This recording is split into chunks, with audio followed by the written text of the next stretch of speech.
चला वहाँ से जो शख्स आका अलैहिस्सलाम के दुश्मनों का वकील बन जाए, आप समझते हो कि वो दुनिया में इज़्ज़त के साथ मर सकता है? नो।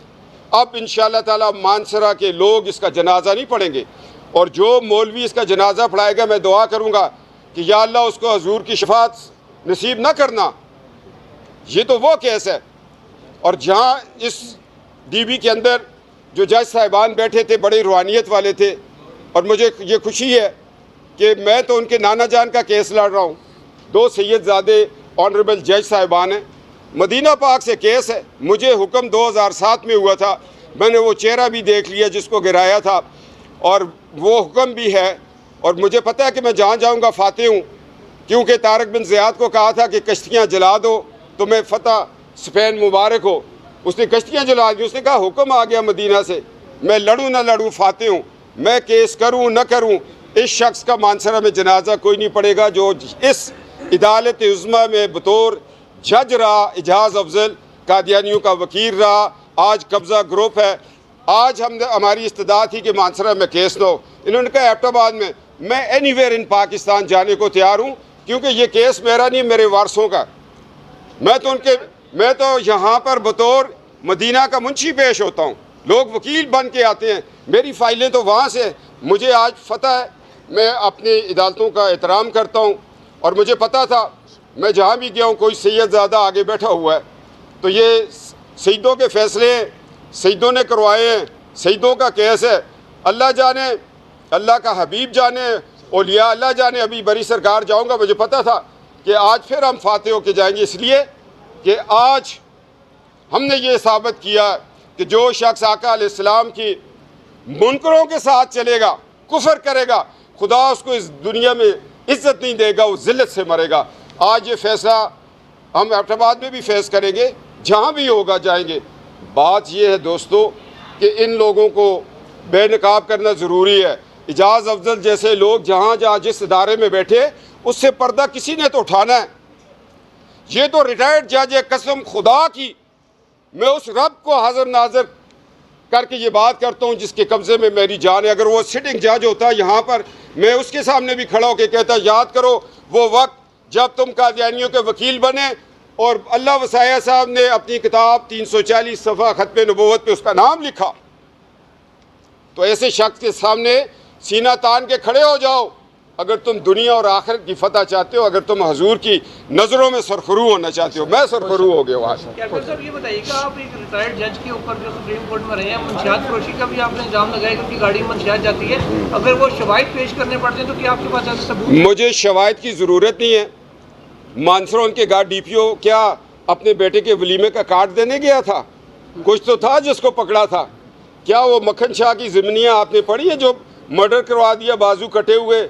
क्या उसके भाई शेर अफजल ने 2 सगा भतीजा मंशियात फरोशी पे मारा, अपना मुलाजिम मारा? मुलाजिम की और हिस्ट्री है, वो मैं इधर नहीं बताऊंगा कि हमें हुक्म है पर्दों के। तो और क्या करूं मैं? कोई फिल्म आपको दिखाऊं, उनको चरस भरते हुए दिखाऊं, कुपियाँ पीते हुए दिखाऊं, कुपियाँ बेचते हुए?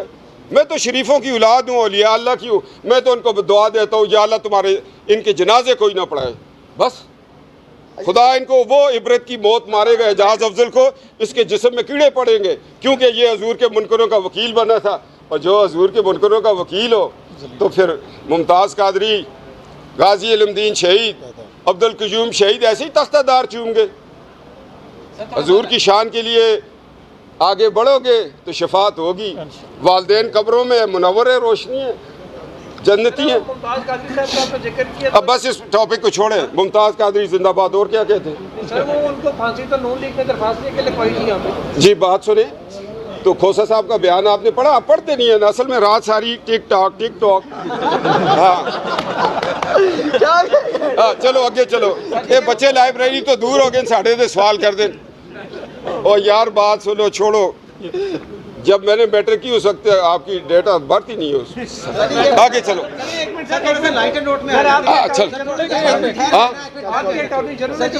मुकदमा लगवाया था कादरी साहब का, और भाई साहब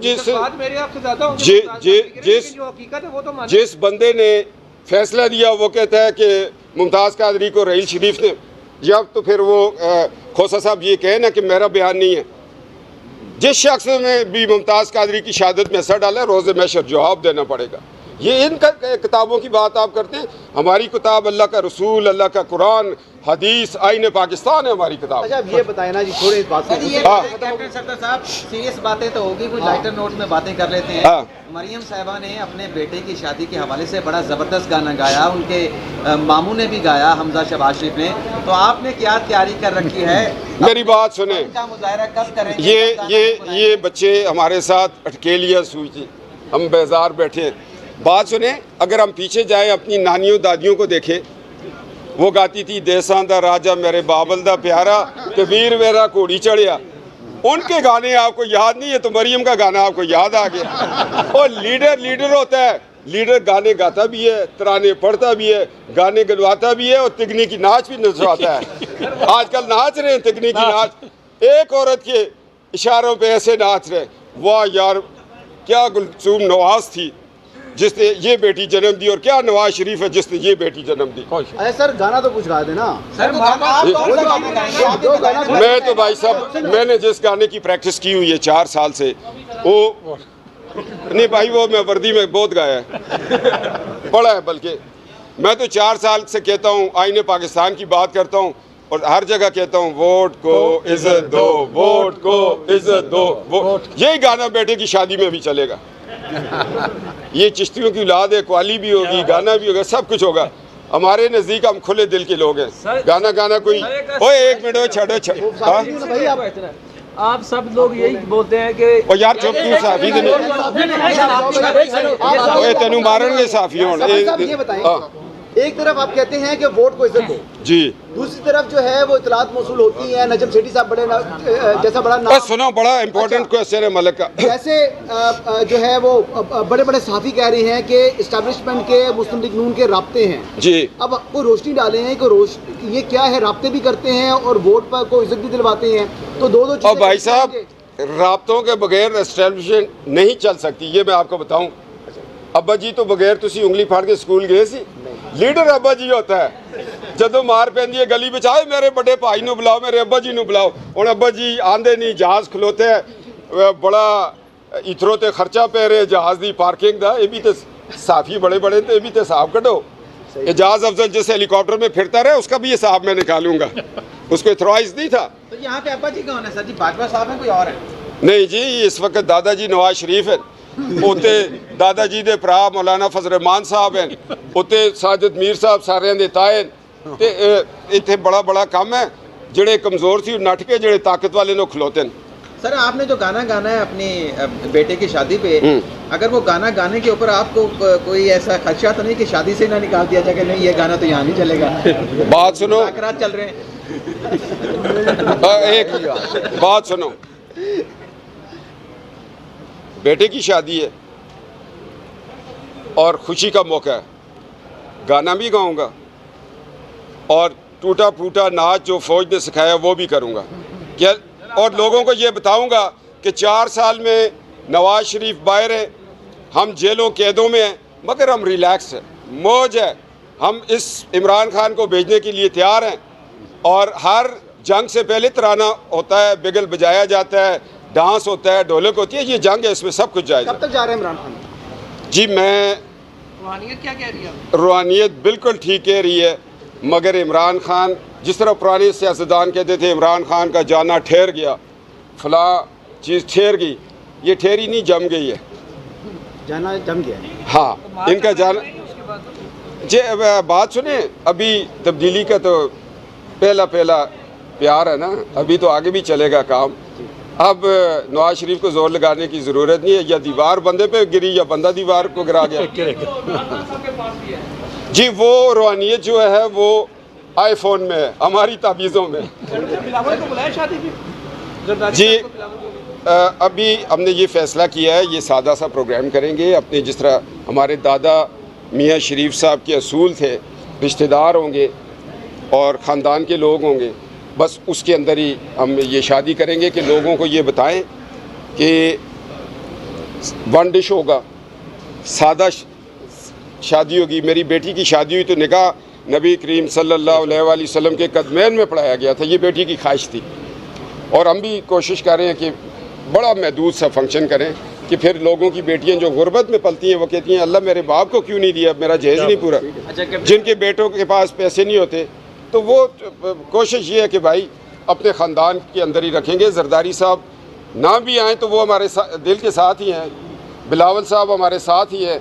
बहरहाल बिलावल ने मुझे अपनी शादी पे बुलाया ना बुलाया, मैं ज़रूर जाऊंगा कि उस वक्त मुझे कराची में खदशा नहीं होगा गिरफ्तारी का। अच्छा साहब, ये एक चीज़ है कि कल फवाद चौधरी साहब ने तो मुबारकबाद भी दी है जुनैद की शादी के ऊपर, लेकिन उन्होंने कहा कि जो कौम के पैसे से शादी की जा रही है, कौम के पैसे से वो ना करें, बाकी शादी जो है उनकी जो जितनी भी जो तकरीबात है। यार मेरी बात सुनो, कितने संजीदा लोग खड़े हैं, कितनी मोहब्बत वाले लोग खड़े हैं, कितनी बातों वाले, और IQ लेवल आपका माशाल्लाह कितना है। किस बंदे की बात करते हो यार, जिन्हों जेल में मच्छी भी उधारी कोई नहीं देता, मैं तो की जवाब देवा। मुस्लिम लीग तो यह लेवल नहीं कि वो फवाद चौधरी की गल्लां दा जवाब देवे।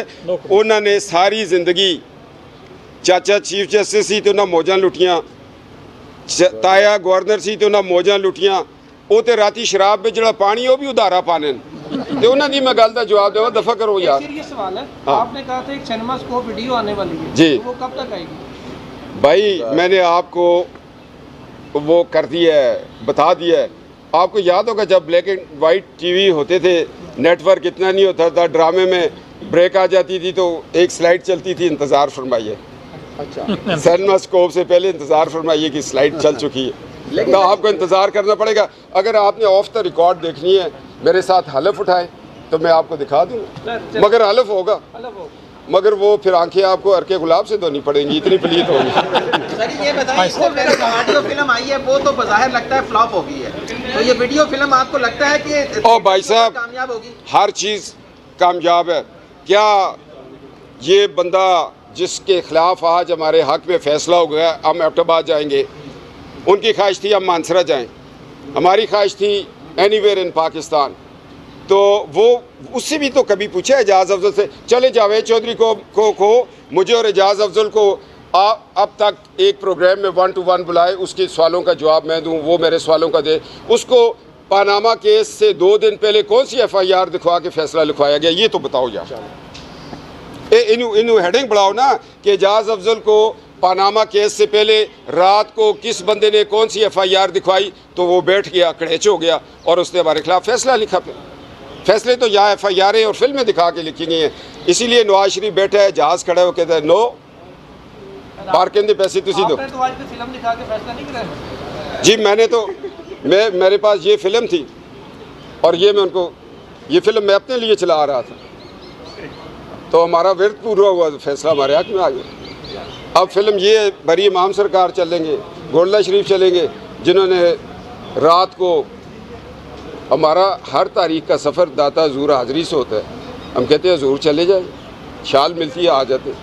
फ़िक्र नहीं है, 19 मुकदमे लड़ रहा हूँ, मगर मैं हज़ारा के लोगों को ये कहता हूँ कभी कभी बात किया करो कि नवाज शरीफ ने हज़ारा से रिश्तेदारी किया और हज़ारा कितनी गैरत दिखा रहा है। मौजूद है आपके साथ, लोगों के दामाद तो भाग जाते हैं। कैप्टन सत्तर साहब, दूसरी हम शादी आपके का भी साथ प्लान खड़े है हैं, आपका? मौजूद हैं। अभी भी आप किसका? जवान है, खूबसूरत भी हैं आपका। जी, तो दूसरी शादियाँ तो वो करते हैं जिनको पहली बीवी लत्ते मारे। तो हमारे घर में तो ऐसा माहौल नहीं है भाई, हमारे घर में प्यार का, सुन्नत का, अल्लाह की खुदा खौफी का माहौल है।